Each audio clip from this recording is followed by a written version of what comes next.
Hello, everyone, and welcome back to Confessions of a Gamer Girl podcast. I'm your host, Doom Cutie, and today we are joined by my lovely panelist, Kate.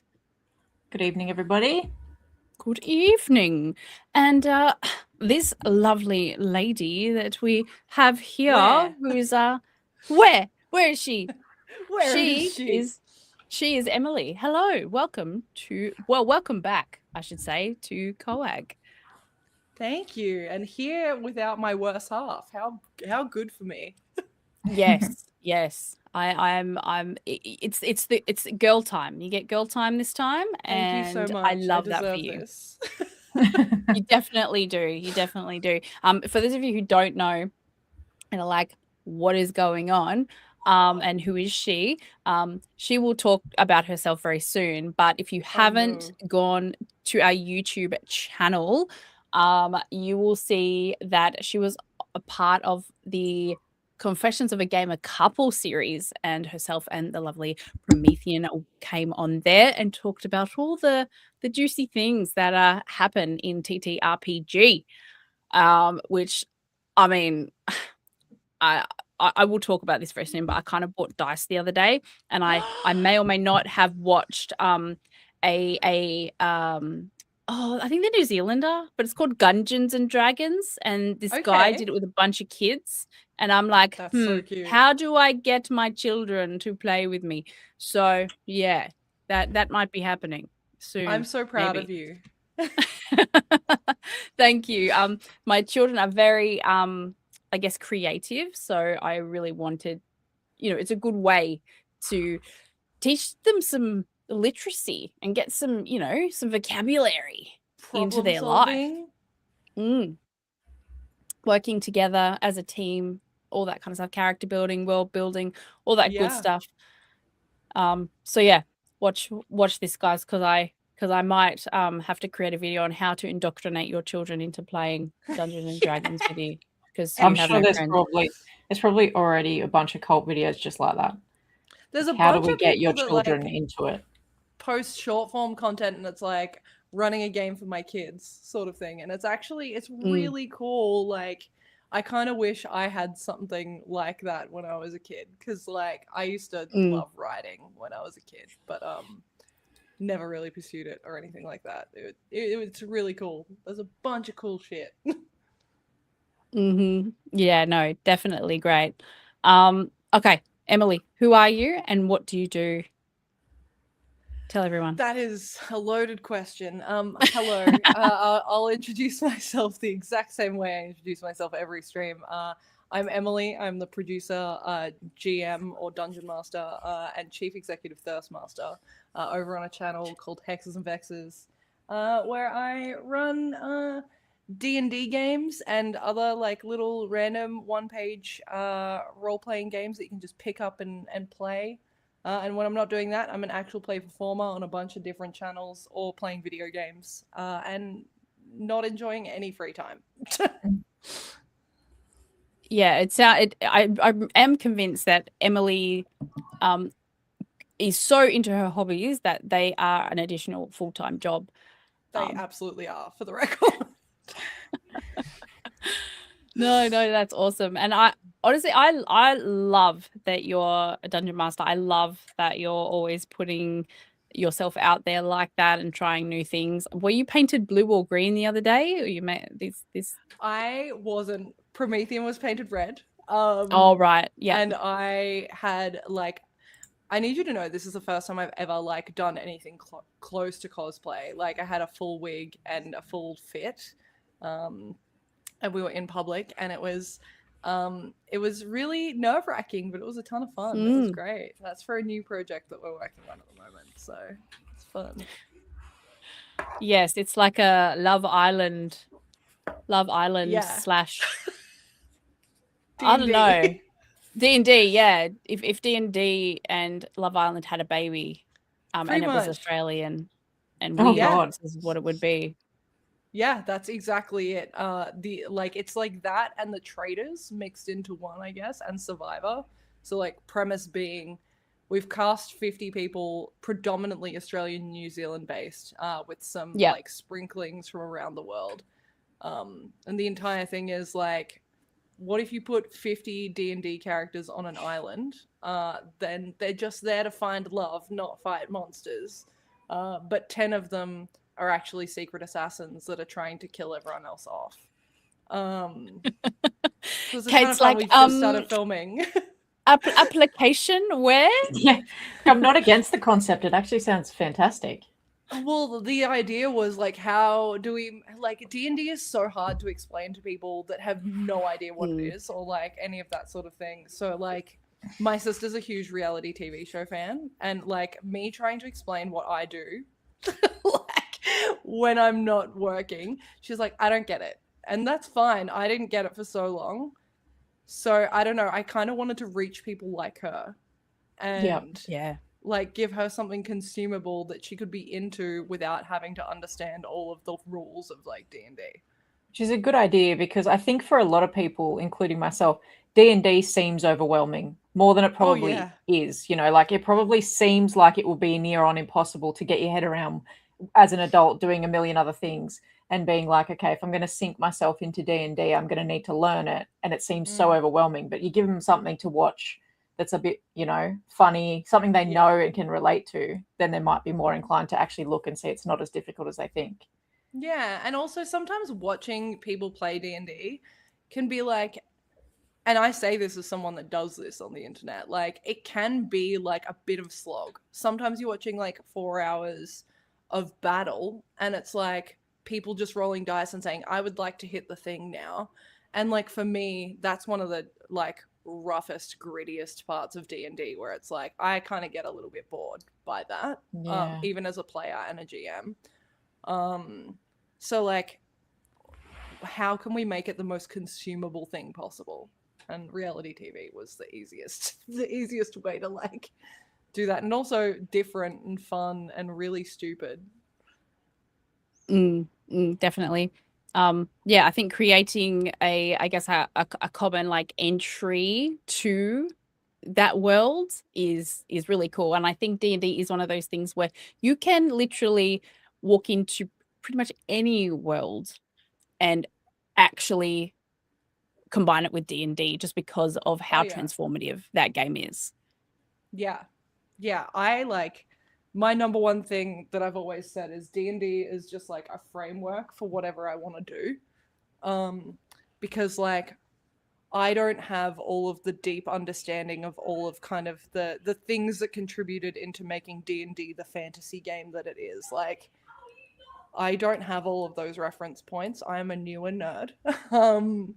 And like I'm kind of backtracking. So like all of the stuff I create is very, I don't understand it, so it's not like the rules, if that makes sense. Because if I, to your point, Kate, like tried to sit down and read all of the books and learn all of the things, it's too much. But as the dungeon take master, the fun out of it. You basically make the rules, right? That's what your role is, right? That's it. You make. See, I know stuff.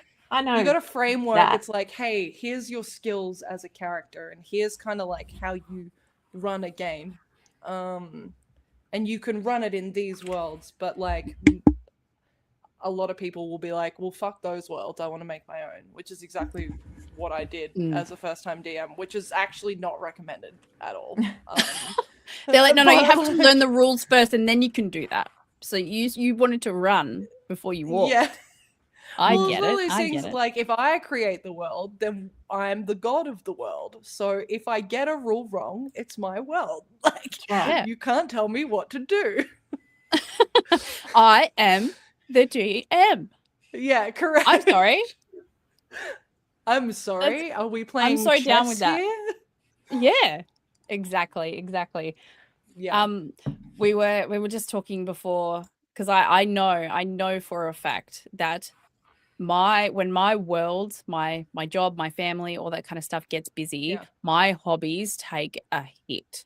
And obviously, you know, your hobby involves sometimes, by the looks of it, 50 other people. How do you manage that? Sometimes I don't. I think like the most important thing is that I've always said if you make your hobby your job, then it can become not fun. So like I think the number one thing is like I don't take myself too seriously. I'm not like I must post content every single day. I must do this every single day. I must make sure I'm replying to every Discord message at every point in time. Like I think giving myself like headspace and breathing room is really important. I do that, and I'm also not to talk about boys while we're here, but I'm very lucky where like my partner is also in the space, so we can actively like bounce and debrief off each other, and I can approach him and be like, I'm being a drama queen, but this is a problem. He'll be like, please help. Cool. Yeah. So I think having things, even when a hobby is a hobby, having things outside the hobby is like worthwhile. Have more than That's one the hobby. Yeah. Like don't I imagine pigeonhole yourself in one. With how like in-depth D&D is too, not having a partner or something who's into it, there'd be so much time you'd be consumed by it that I don't imagine it would go down overly well. Like having someone that you do everything with is a lot easier than someone who'd be like, no. Yeah. The number one thing I think that gets talked about, because there's so many safety tools, and I think we went through this last time that I was lucky enough to be on the podcast. But like, there's so many things you have to consider when jumping into this, because it can be an all-consuming hobby, and because you're like sometimes sitting in the driver's seat of another person that you've invented. Character bleed is a huge thing that you have to be like really conscious of, A, for your own mental health, and B, like just because it can become a little bit problematic. And it's like understanding that the character that you're playing and you are two separate people, even if things in this character's life are based off things that you've experienced. So like that, and separating your life from a character is really fucking important. Because I remember the first character I ever played was very much like myself, but also different in a way. And I remember she died, and I was like, went through a whole mourning process for like a person that didn't exist. Yeah, I'd spent 2.5 years playing them, and like feeling like that this person actually was like an extension of self. So it can be like you have to take care of yourself in this hobby. Definitely. Well, in any hobby, I mean, you know, you can definitely get to very obsessive, you know, I mean, look, World of Warcraft is one of those games. You can put your whole self-worth into a character, and this character doesn't need to even look like you, but because of the social value that it has inside the game, you know, you 100% can get absorbed and obsessed with keeping up with everyone else that's playing, and not just in a competitive way, just like I said, you know, in that social value way. And you know, if you don't do XYZ, if you haven't completed this and other people have, you know, you can really get yourself down, and it can actually really take the fun out of it. So I'm totally with you there with creating healthy boundaries in video games, for sure. And obviously, you know, some of these campaigns run for years. I'm not sure what the longest campaign is. Maybe it's like a decade or over a decade. People are playing, you know, this game with their friends. You know, I can only imagine like playing Baldur's Gate sometimes, honestly.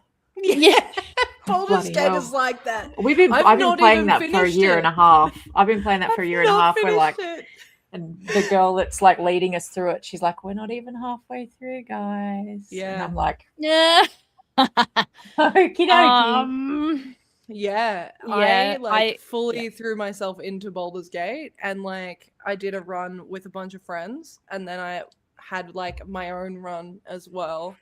I remember getting like into Act 3, and I haven't picked it up in a while because I was like, my brain hurts and I don't want to finish it. Trying to get so many people together all at once too as adults, that's difficult. So rough. And I'm the only Aussie in my campaign for Baldur's Gate, so that's even worse. they're all American time zones, and I'm like, yeah. They're like, can you fit this in? I'm like, not really, guys. It's the middle of my day. Yeah. Don't know if you know, but time zones exist. Yes. America is not the center of the world. Sorry. I am so glad you've said that because I say that all the time. It's really, really difficult. Like, you know, just running this podcast, for example, like that, and that was how actually Co-Ed Conversations came about, because I had a lot of contacts in the United States, and they were kind of like, oh, we can't come on the live podcast. And I was like, oh, well, how am I going to negate that? So that's when I created Co-Ed Conversations, and you know, it has a different flavor to what this has. So I look, I'm appreciative of the other time zones. I'm just letting you know, for sure, if it's a video game and we're doing a group activity. Oh my gosh, sorry. No, sorry, my cat just jumped up and was like, hello, I exist. Oh, that's nice. Cats are welcome here. They have been featured many times. Yeah, mine just comes with the territory. Mine is the biggest sook in the entire world, and is constantly like, feed me please, despite still having food in his bowl. Definitely. I also wanted to ask as well, Emily, we have talked a little bit obviously about Baldur's Gate. Yes.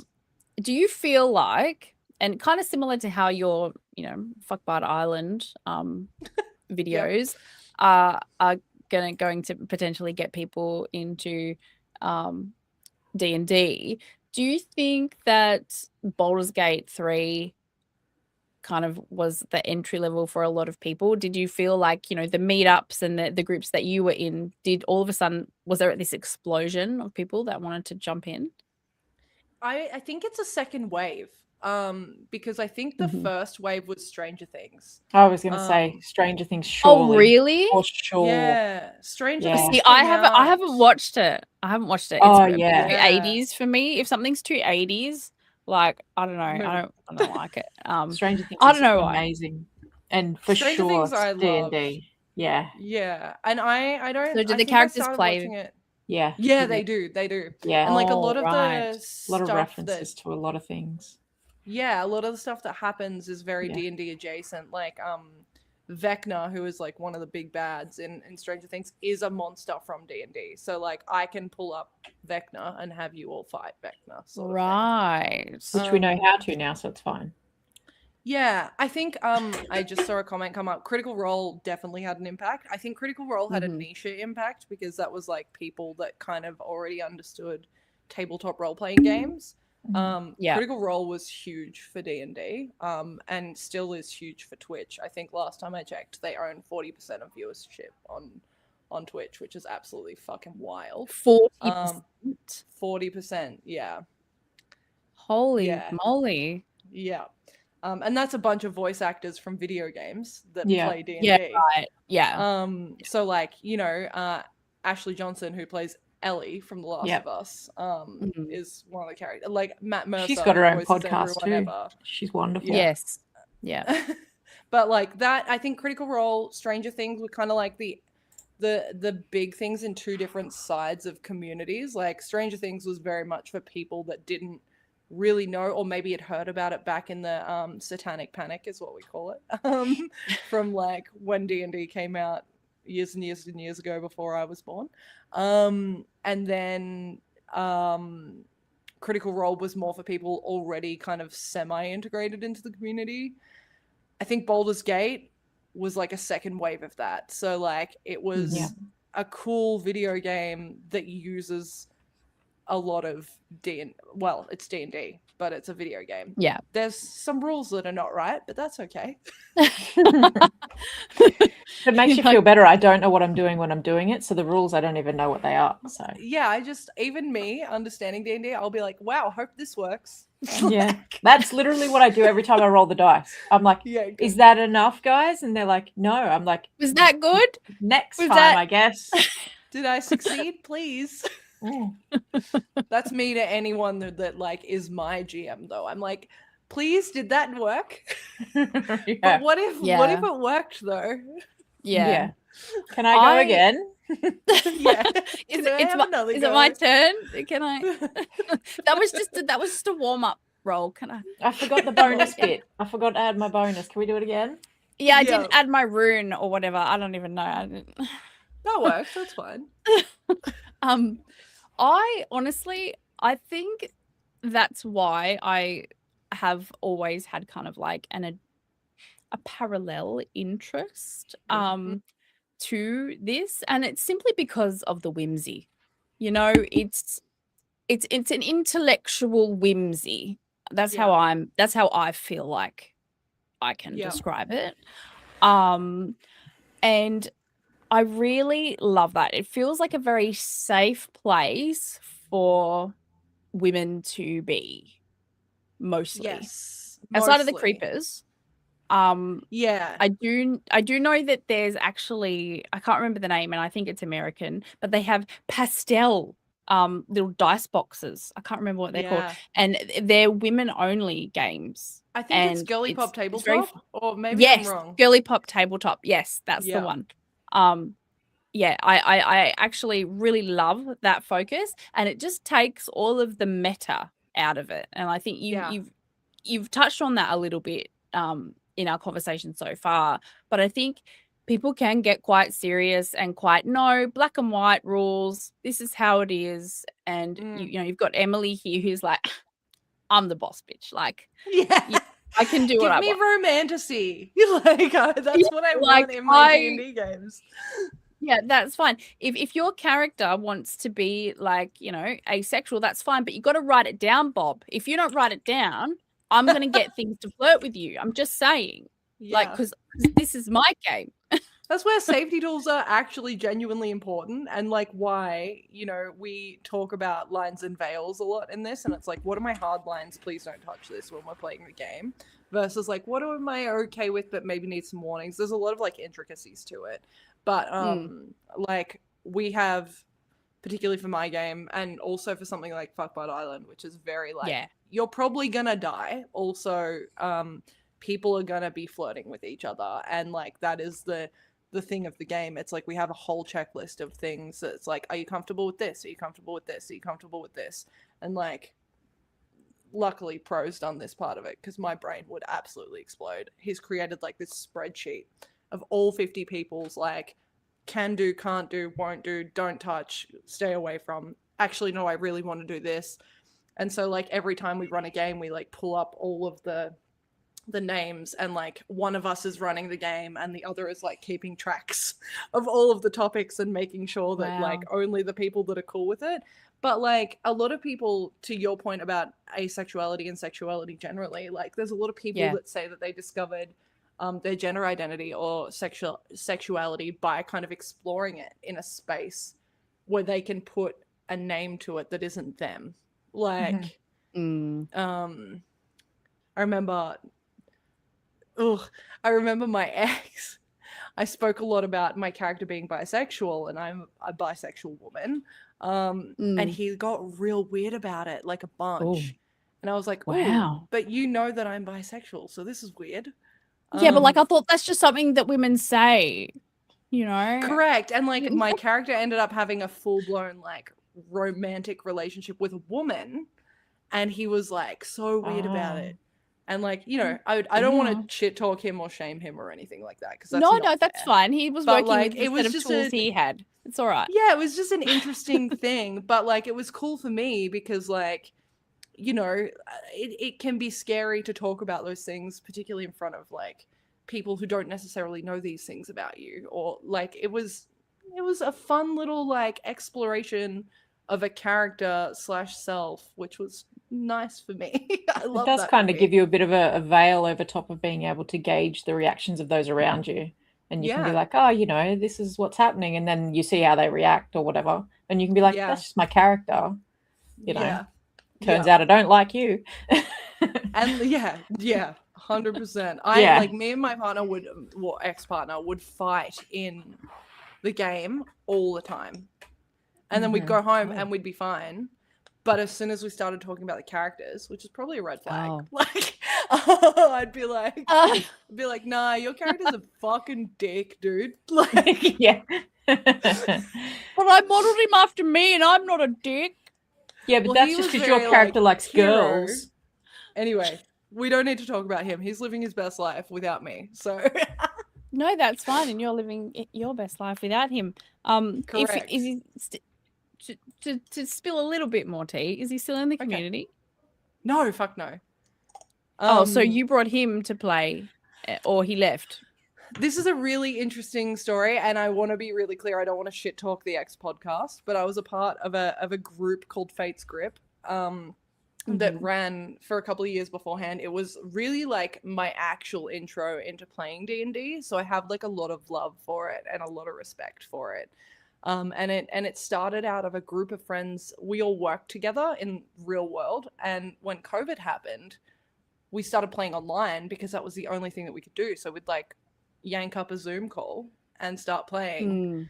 Now DM wanted to be a voice actor, so I was like, oh, we should like put this on the internet. I don't know how to do that, but we should do it. Then I found Critical Role, who was doing exactly that on Twitch. Yeah. I was like, how could we like do that but not in a room together? And we started streaming it. And we did it for ages. I ended up having a background in film and television and social media and all of that sort of stuff. I was like, oh, I'll like do all of that side of things, and ended up kind of moving into a producer role. And then I started running my campaign on the Fate Script channel. And it just kind of all became too much because I didn't have any help. They were all kind of like playing or running the game. And the GM has enough work. Like, I'm not going to ask them to do more. But I just kind of needed help every now and again, and I wasn't really getting it. And I was like, look, I have to choose now. I'm going to sink more time into running my campaign because I'm enjoying telling a story. I'm going to help, but I'm not going to do everything. And the second that I kind of said that, I was the only femme presenting person playing in the campaign. They were all kind of like, well, fuck that. And they stopped streaming and the campaign ended. So I created Hex of Vexes to tell my stories at, and here we are. They're still playing the campaign without me in it now, but here we are, you know. Yeah, wow. Look, no hate. They're all not they're not bad people. They're just, you know, doing their own thing, and that's totally cool. I've gotten so much cool shit out of doing what I'm doing. Like being here, for example. Exactly. No, I was part of a previous podcast before. I, you know, learned things, did things, had experiences that just all, you know, brought me here. You know, many a thing happened. Many a, you know, all that kind of stuff, as it does, because you put yourself out there, you work with people, stuff happens. That's how it is. And yeah, like, you know, learning, loving. We all change, right? We grow, and like things happen and experiences inform us, and that's just like that's life. Definitely. Emily, I have a question for you. Are you attending PAX? Yes, I am. I'm so excited. She is. I love PAX. Love PAX. I'm going as a creator this year. Submitted a couple of panels that here's hoping one gets up. Who knows? Who knows? Yeah. Same here, girl. Knows? And regardless, there's going to be so much cool shit at PAX. Like, every year, I love seeing all of the different stuff that, like, particularly the panels that go up. Went to a wig panel last year. Again, had never cosplayed in my life, but I was like, I want to hear about this. Do you wear wigs? So wild. Yeah, correct. This is the panel for you. Apparently. I love that. Yeah, the variety, certainly, definitely. I could not though sit there and learn to do a tabletop game, whatever it might be, in that hall though. Like I need some lo-fi music, some candles, perhaps some, you know, like mahogany wood around me. You know, a fire perhaps. Need to burn I don't know. sage. Yeah. I need some calm in my life. I don't know how people do that. Hey, like, look, more power to you. Jim and I went and did the Blood on the Clock Tower, but we went at like 9 p.m. at night. Kate, so we would do that super late, and it was chill. And then that was the first time I'd ever played it. The first time I played it, and I was addicted immediately. But it was 9 o'clock at night, and it ended, and it was like 11 o'clock, and they're like, "We're done for the night." I'm like, "God damn it!" Yeah, it's a But I good just figured game out how too. to play. So good.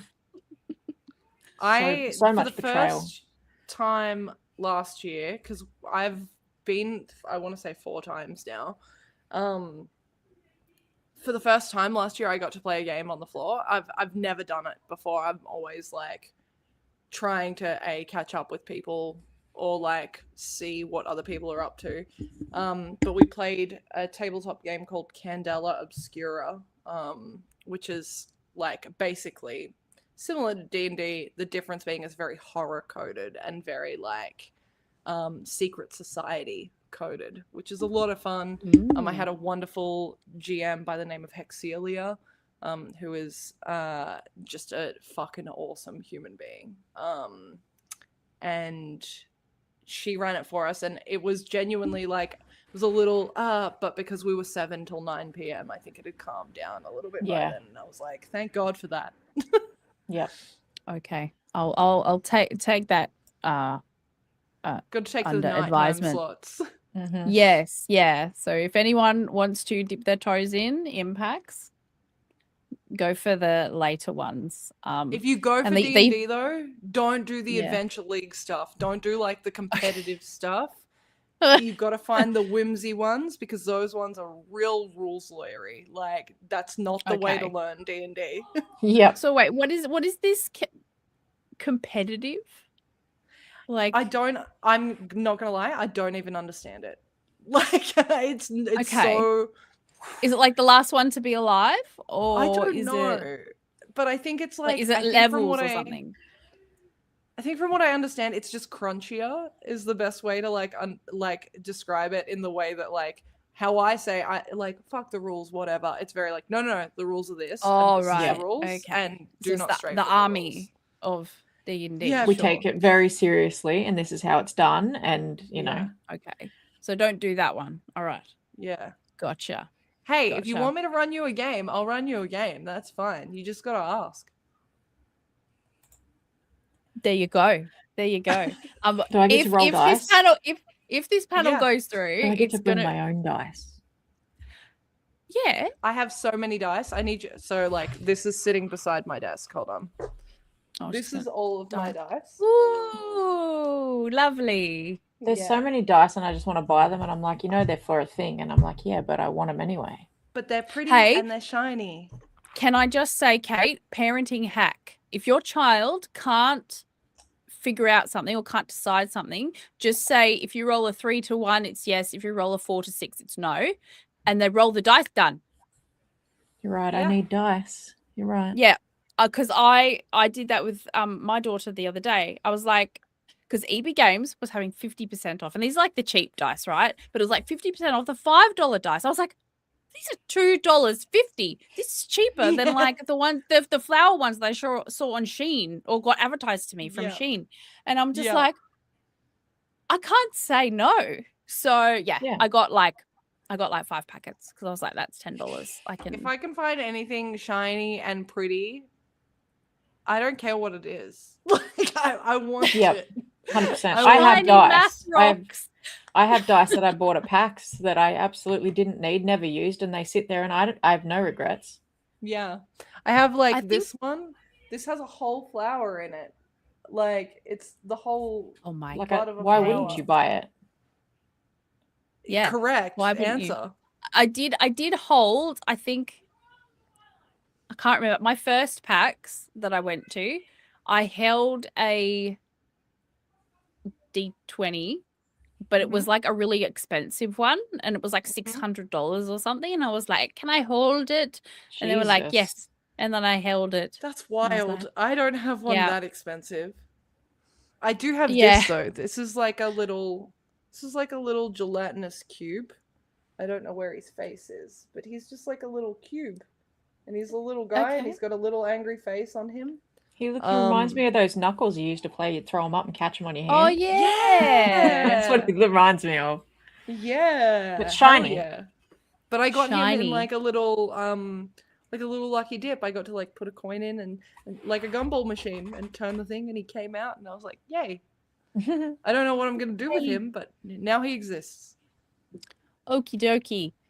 I have got what am I doing? I'm adding where are we? So speaking of packs, I just want to go through the packs guest lineup. Why do I have an ad on my screen? I don't want that, but I'm gonna have to share it. That's fine. Oh, it's right. The chat hides it anyway. Austin Creed got announced today. If you're a WWE fan, which I mean, I don't really know what's going on, to be honest. But they're coming. They fight. If you like that. But I still don't know if it's real, okay? I'm still really confused.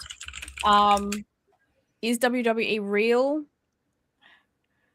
I assume not, but that's just me assuming. Like, and you know what they say about assuming, and no one says anything, but they do get hurt. Like, yes, they actually do hit each other. So it's I'm still like, a very, very, very active and dangerous sport. I feel like it's stage fighting. It's kind of like stage combat, except they actually get hurt.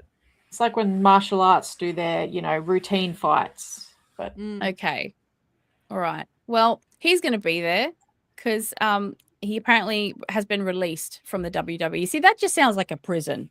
You know what I mean? That just he's been released. Everyone, he's out on bail. I don't know. Probably. I don't know. I'm very confused. I've been here for 87 years. I've been in the WWE. I did my time. I did. Yeah. Yeah. Netflix now has a documentary about it being fake, but it's like coordinating dancing with pain. Well, ballroom dancing already has pain. If you ever done, if you've ever just anyway, hopefully your ballroom dancer's not lifting you up and slamming you on the ground though. Hey, if they are, some of that's not for me. Xavier Woods, everyone.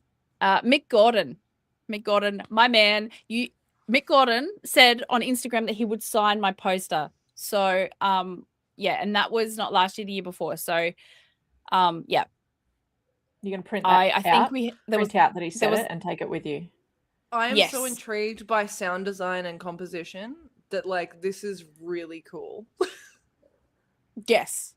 He's an incredible person and, incredibly talented as well.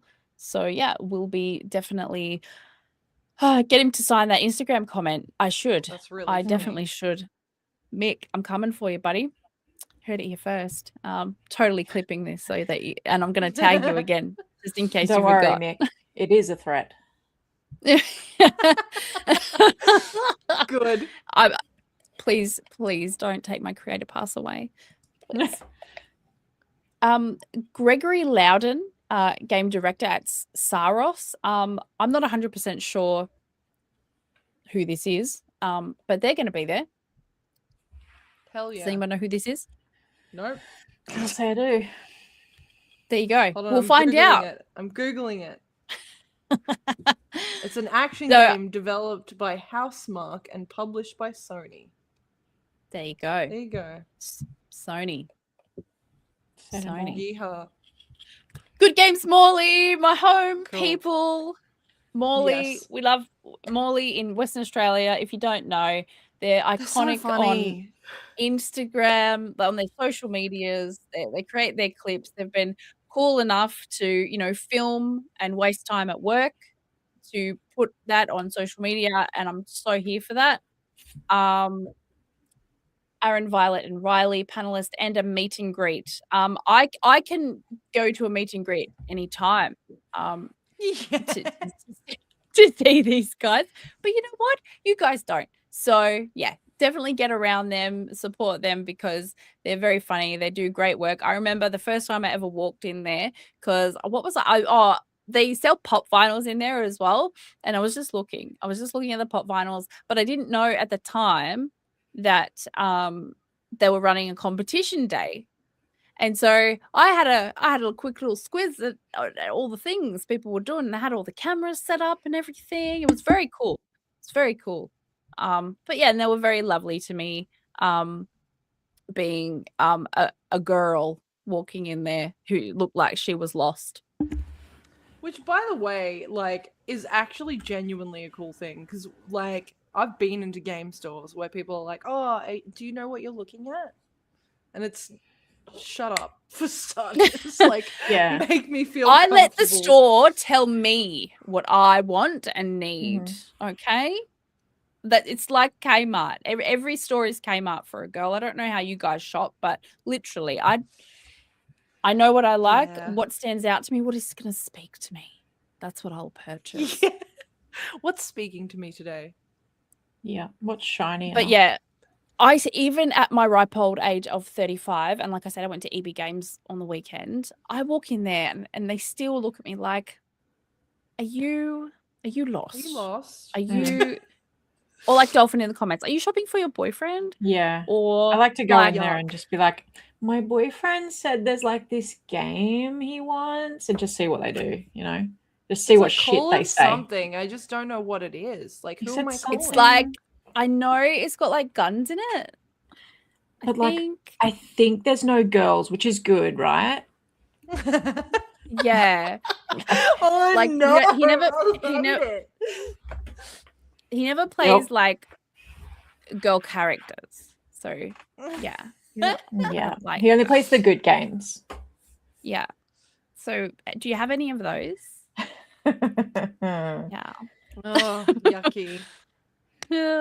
But yeah, no, I didn't get that vibe, but I still, maybe I internalize it, maybe, but not really. I don't know. I think past experiences make us internalize it sometimes. Like, genuinely, I think, like, every now and again, I'll be like, I remember that time. Now I'm nervous. Yes. Hey, Hexelia, or maybe I'm just talking about you and how cool you are.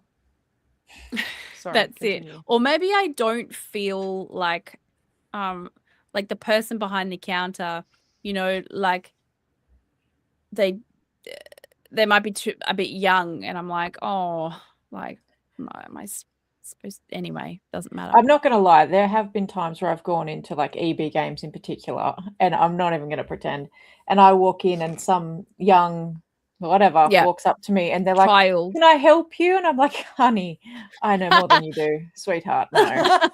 Please go away. I survived Xbox Live in the 2000s. I'm like, please leave me alone. Not from you. Would you like me to teach you something?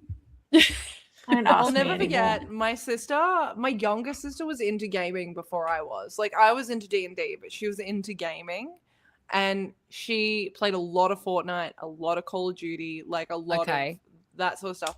And like, that girl, but like she was just playing it for fun with mates, but she wanted me to get into it, and I was like, COVID happened though again, and I needed a hobby, so like I tried, still don't play them, but I got in, and she would like be in private chats with me, and we'd be like, oh, this is how you do it, sort of thing. Very nice, very kind, not condescending in any way, shape, or form.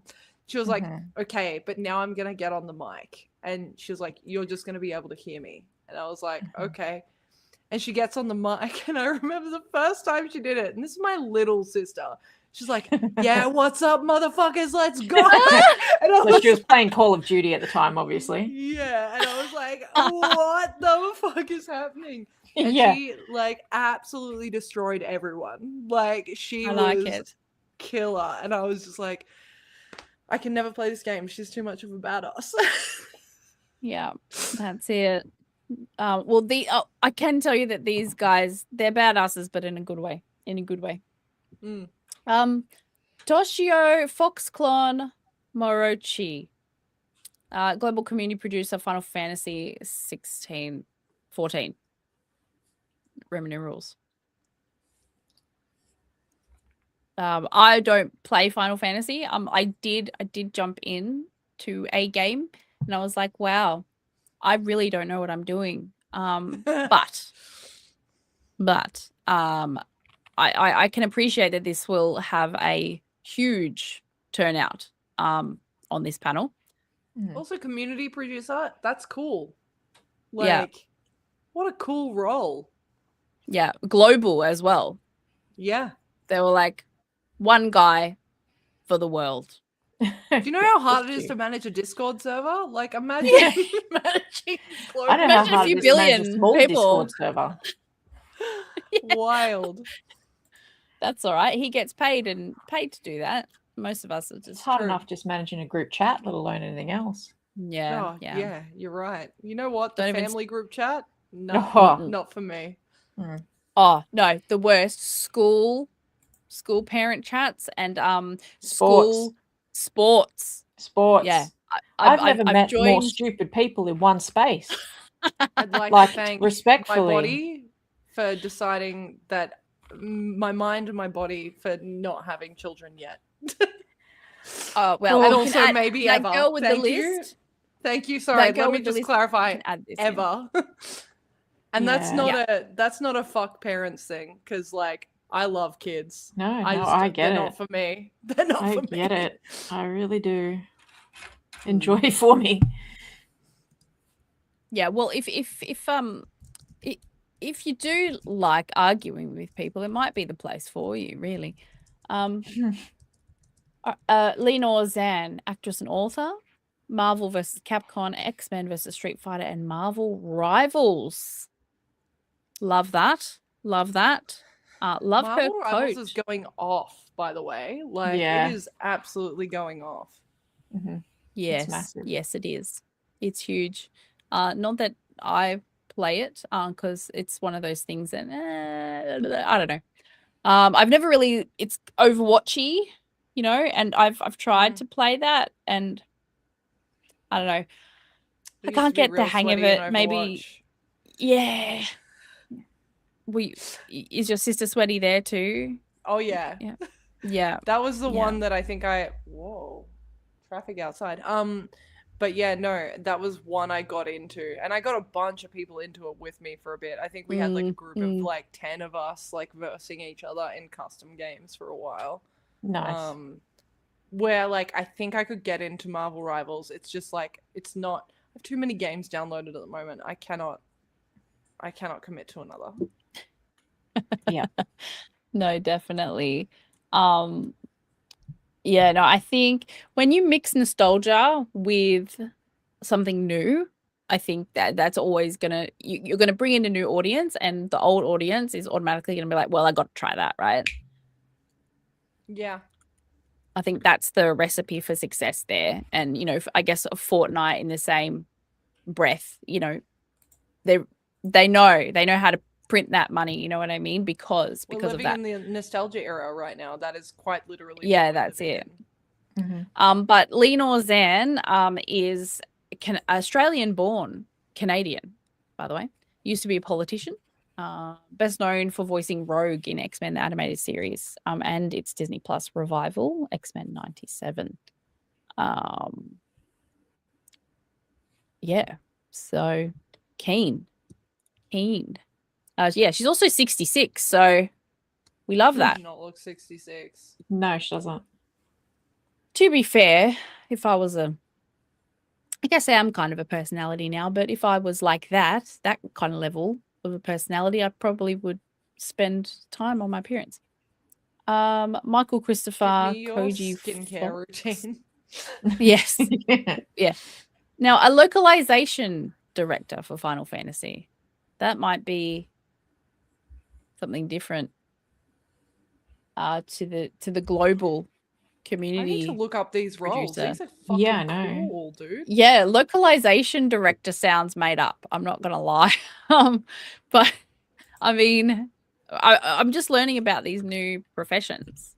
These were not at the career fairs when I was at school. Strategic planning, team management. I have to understand. Quality assurance, cross-functional collaboration, market research. Apparently good for expanding the brand. He just looks like he was walking around the office and the boss was like, we've got to call him something, dude. Like, he can't just keep walking around. Like, and they're like, the localization director. What does that mean? It doesn't matter. Put it down. Yeah, look, just call a bunch of people. Just I don't know, Good. just chat to a bunch of people, But and localize it. Yeah, so make Yeah. sure you do it in like different locations. Yeah. So yeah, I'm down for that. Yeah. Just point at stuff. Making sure it's understandable in another country. Yes. I'm Yeah, sure that's a what I white meant. male is a good choice for that. You said the not quiet gonna part lie. out loud. I love it. Hey, I'm the DM here, babe. I can say the quiet Yeah, thing out I'm loud all into the it. time. Kate's like, oh my god. I'm just looking at his receding hairline. The poor bastard's going through enough, and you're just shit mixing him. I need you to understand. This guy looks like every guy I've worked in an office with. Like,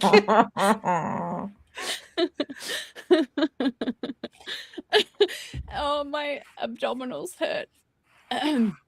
Paul Tobin, They art do. director, Chaosism. Chaosium. Yeah. Okay. Cool. Chaosium? Yeah. Chaosism. Okay. I've said it wrong. Chaosium. Okay. Yeah. That is a game.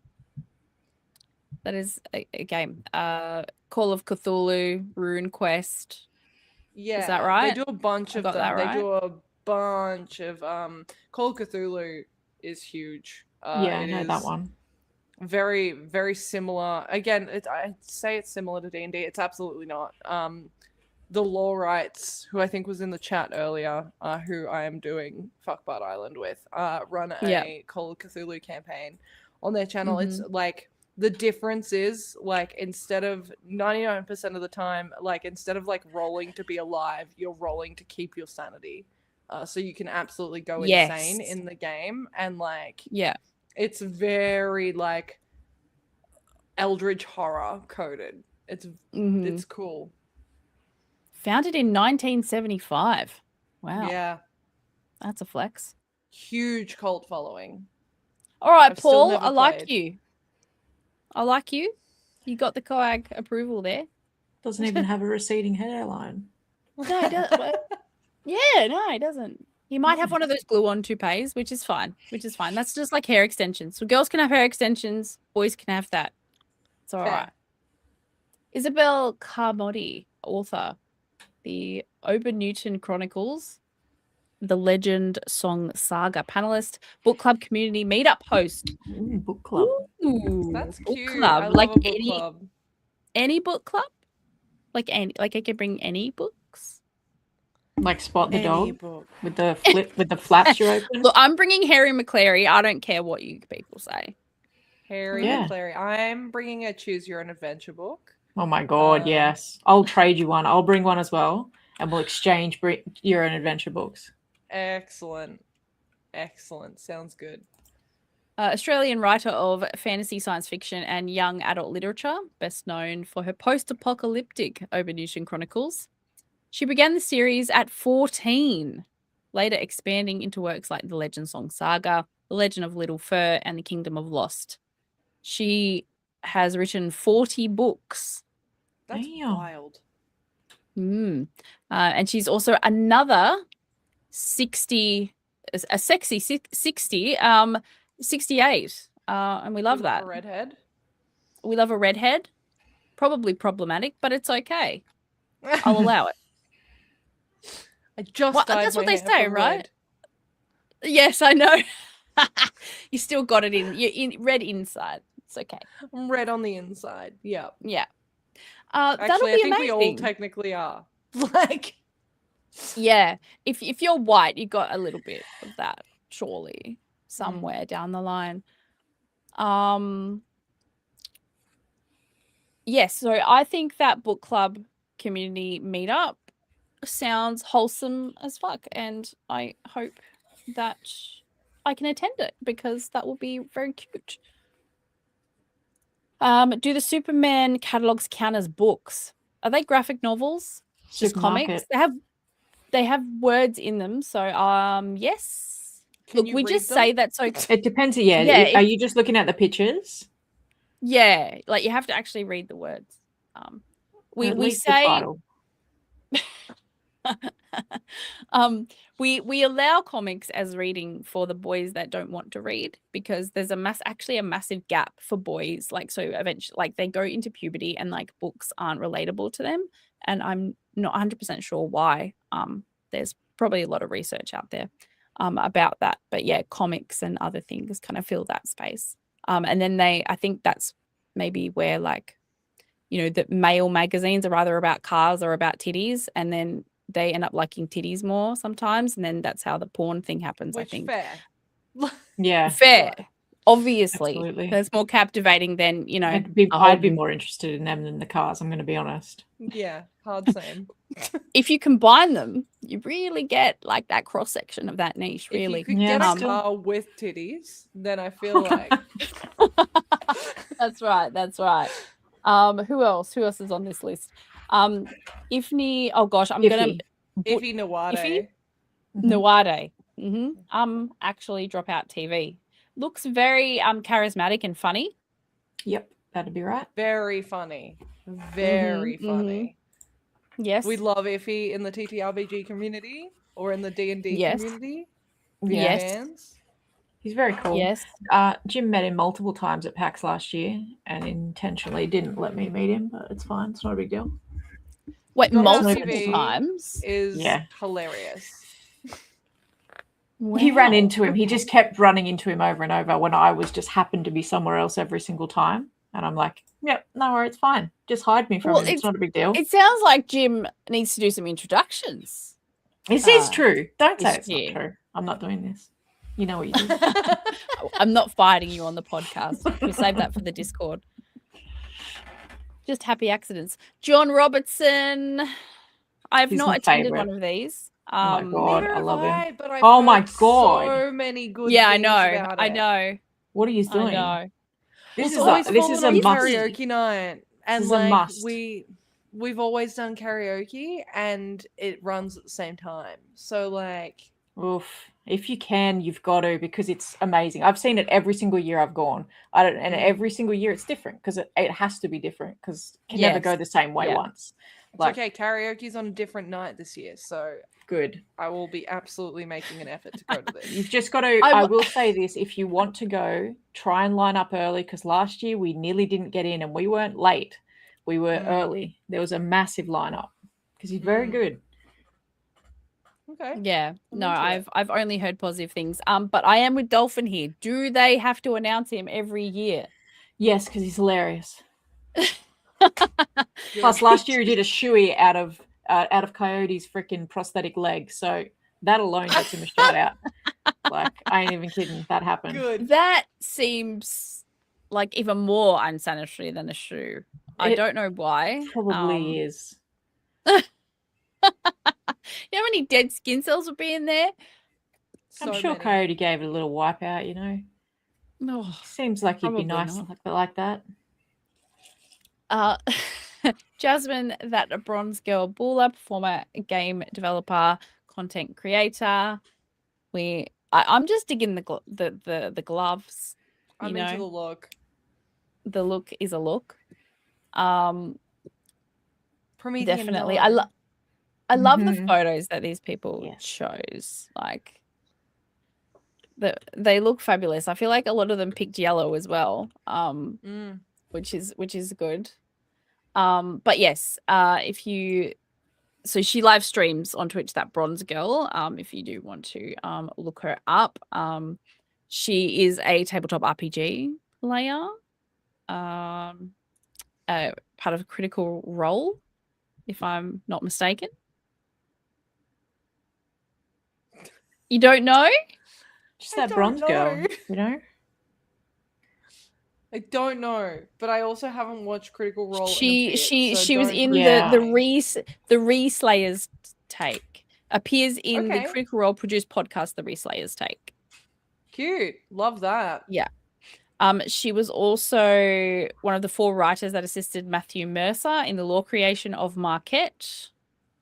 In cool. Critical Role campaign 3 Bells Hells. She also wrote the journal that accompanied each bottle of the real world Sandheggs Hide bourbon that was available for a limited time in May 2024. And then in 2025, she played Christina Ariel and Zachary Ronaldo at Solar Gardens from Darrington Press. So that's where the acting officially outside of TTRPG comes from. So yeah, love that. We love world creation. Yes, we're heavy on the TTRPG creators. I feel this feels historical.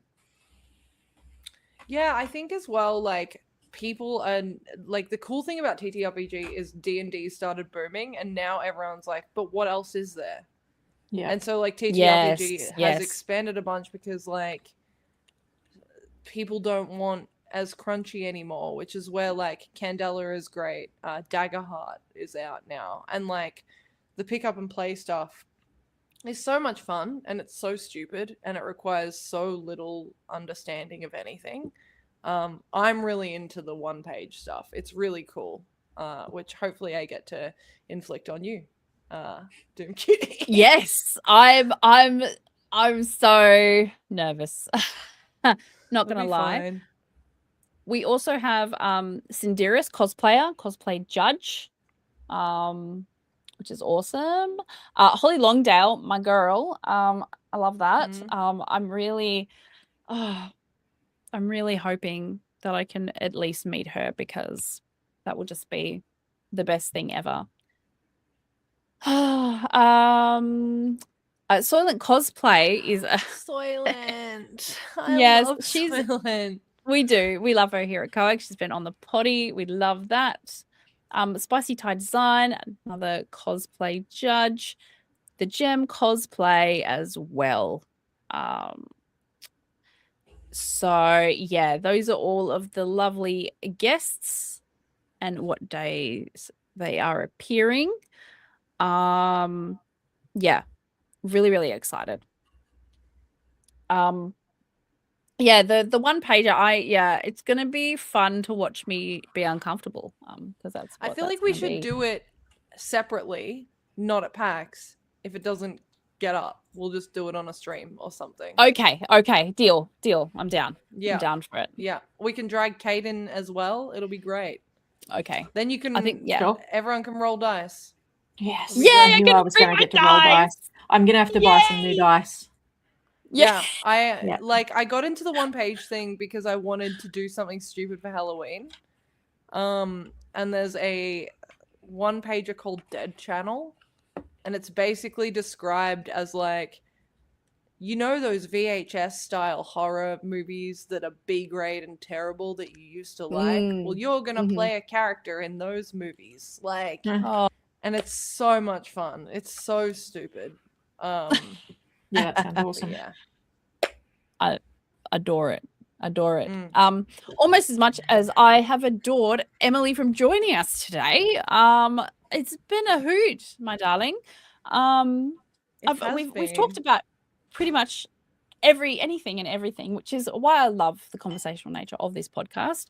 The chat has been on fire, so thank you so much.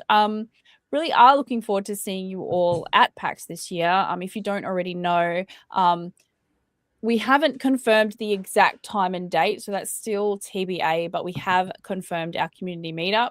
So make sure you're following along our Instagram to see that announcement. You can also jump into our Discord, and that will be announced there as well.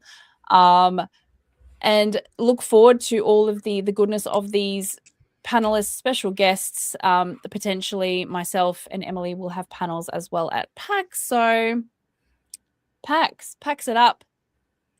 TTRPG it up. We love that. Kate, anything that you're doing this week that you'd like to tell everyone about? There is 2 things I'm doing this week. I'll be playing Dungeon Pizza, which is one of the games from PAX Rising coming this year. I'll probably stream it Friday morning. They messaged me just tonight, it's actually. So fun. It's so fun. So I'm probably going to play that Friday morning, because they were like, can you stream this? And I'm like, probably. I guess I'll have to stop sprite hunting for like a second, but that's fine. So there's that. And then the other thing I'm doing is on Sunday, I'll be doing like a community kind of multiplayer stream playing Bronzebeard's Tavern 2 because they've got us an early access sort of play test to do on Sunday because the game will be being released in August. So those two things. And then I'm hoping to double back in some horror games because I haven't for a little bit because I played Outlast and it made me want to die for like a hot minute. And so I thought I'd give it a break, but now I'm going to head back into that. So that's pretty much it. Very good. Emily, anything you're doing this week that you'd like to highlight to our viewers and listeners? On Saturday, I will be over on the Meeples and Dragons channel playing Beatrix Everly in the Radiant Shadows D&D campaign. And then, not that you'll get to watch it, but on Sunday, we are filming the next session of Fuckbud Island. So there'll be a bunch of teaser stuff out for that. We're releasing audition videos every second day. It's a bunch of fun. Yeah, that's it. Excellent. Well, thank you everyone for joining us today. And we will see you next week for another episode of Confessions of a Game Girl podcast. Bye everyone. Bye.